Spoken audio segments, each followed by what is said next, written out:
Pioneering is doing something that takes you far outside your comfort zone, puts you at risk, and requires you do it with far less than adequate resources.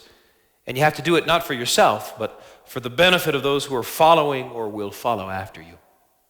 In the early 1980s, a small group of friends with a big dream took a huge leap of faith and committed to purchase 3,700 acres in Kanab Canyon to create a safe haven for at-risk animals.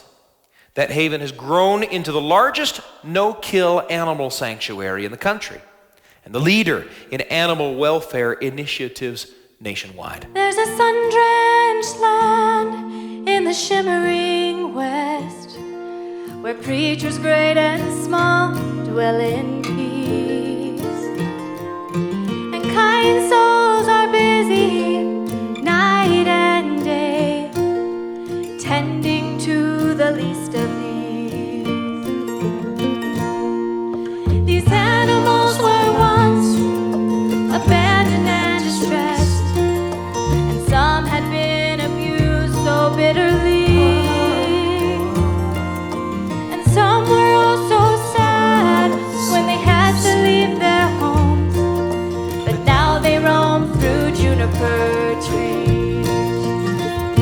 And now they rest, and now they run, with no burdens on their backs or chains at their feet. Homeless, no